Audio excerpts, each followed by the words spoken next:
തകർന്ന് തരിപ്പണമായ ഇറാനിലെ സാമ്പത്തിക വ്യവസ്ഥയും വർഷങ്ങളായുള്ള ആയത്തൊള്ളമാരുടെ തീവ്ര ഇസ്ലാമിക നിയമത്തിനു കീഴിൽ കഷ്ടത അനുഭവിച്ച് ദരിദ്ര നാരായണന്മാരായി തീർന്ന സഹികെട്ട ജനങ്ങളുടെ ധാർമ്മിക രോഷവും ഇപ്പോൾ ഇറാന്റെ പ്രദേശങ്ങളിലെല്ലാം സുനാമി പോലെ അലയടിച്ചുകൊണ്ടിരിക്കുകയാണ്. ഭരണാധികാരികളുടെ നെറുകെട്ട ഭരണത്തിനെതിരെ ശബ്ദമുയർത്തിയ പ്രതിഷേധക്കാരിലെ 12,000-ഓളം പേരെയാണ് ഇറാൻ ഭരണകൂടം ഇതുവരെ കശാപ്പ് ചെയ്തു വിട്ടത്. അതായത് ഈ വർഷത്തിലെ ഏറ്റവും വലിയ കൂട്ടക്കുരുതി അത് നടന്നത് ഇറാനിലാണ്.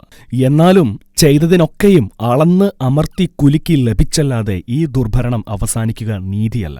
അതേസമയം ഇറാനിലെ നാൽക്കാശിന് ചായ കുടിക്കാൻ വകയില്ലാത്ത പാവപ്പെട്ട പ്രതിഷേധക്കാരെ കൊല്ലുന്നത് സർക്കാർ നിർത്തുന്നതുവരെ ഇറാനിയൻ ഉദ്യോഗസ്ഥരുമായുള്ള എല്ലാ കൂടിക്കാഴ്ചകളും റദ്ദാക്കിയതായി പ്രസിഡന്റ് ഡൊണാൾഡ് ട്രംപ് ഇപ്പോൾ പ്രഖ്യാപിച്ചിരിക്കുകയാണ്. ഇറാനിലെ ദേശസ്നേഹികളെ, പ്രതിഷേധം തുടരുക, നിങ്ങളുടെ സ്ഥാപനങ്ങൾ ഏറ്റെടുക്കുക, കൊലയാളികളുടെ പേരുകൾ കുറിച്ചിടുക, അവർ വലിയ വില നൽകേണ്ടിവരും. സഹായം അതിന്റെ വഴിയിലാണ്.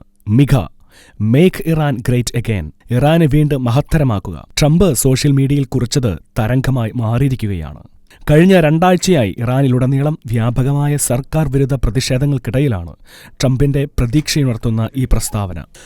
മേക്ക് ഇറാൻ ഗ്രേറ്റ് അഗെയിൻ എന്ന തൊപ്പിയുമായി പോസ്റ്റ് ചെയ്യുന്ന US പ്രസിഡന്റ് ഡൊണാൾഡ് ട്രംപിന്റെ ഫോട്ടോ കഴിഞ്ഞ ആഴ്ച സെനറ്റർ ലിൻസെ ഗ്രഹാം പോസ്റ്റ് ചെയ്തിരുന്നു. ജൂണിലെ 12 ദിവസത്തെ യുദ്ധസമയത്താണ് ഈ മേക്ക് അമേരിക്ക ഗ്രേറ്റ് അഗെയിൻ മുദ്രാവാക്യത്തിന് സമാനമായി മേക്ക് ഇറാൻ ഗ്രേറ്റ് അഗെയിൻ മുദ്രാവാക്യം ട്രംപ് ഉയർത്തിയത്.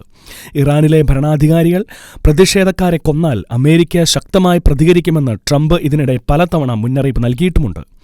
അക്രമം തുടർന്നാൽ പ്രതിഷേധക്കാരെ പിന്തുണയ്ക്കുന്നതിനായി US സൈനിക ഇടപെടൽ നടത്തുമെന്ന് കഴിഞ്ഞ ആഴ്ചയാണ് ട്രംപ് മുന്നറിയിപ്പ് നൽകിയത്. എന്നാൽ ഇതിന് മറുപടിയായി യുദ്ധത്തിന് തയ്യാറാണെന്നും എന്നാൽ ചർച്ചകൾക്ക് തയ്യാറാണെന്നും ഇറാൻ അധികൃതർ പറഞ്ഞിരുന്നു.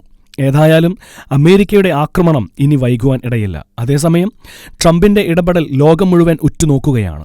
സ്വേച്ഛാധിപത്യത്തിന്റെ കല്ലറയ്ക്ക് കീഴിൽ വെറും പുഴുക്കളെപ്പോലെ ജീവിക്കേണ്ടിവരുന്ന മനുഷ്യർക്ക് സ്വാതന്ത്ര്യവും പ്രത്യാശയുമാണ് ട്രംപിന്റെ ഭരണകൂടം നൽകുന്നതെന്ന് വേണമെങ്കിൽ പറയുവാൻ സാധിക്കും. അമേരിക്കയുടെ ഈ തിരഞ്ഞെടുപ്പ് സ്വേച്ഛാധിപതികൾക്ക് ഒരു പാഠമാകട്ടെ.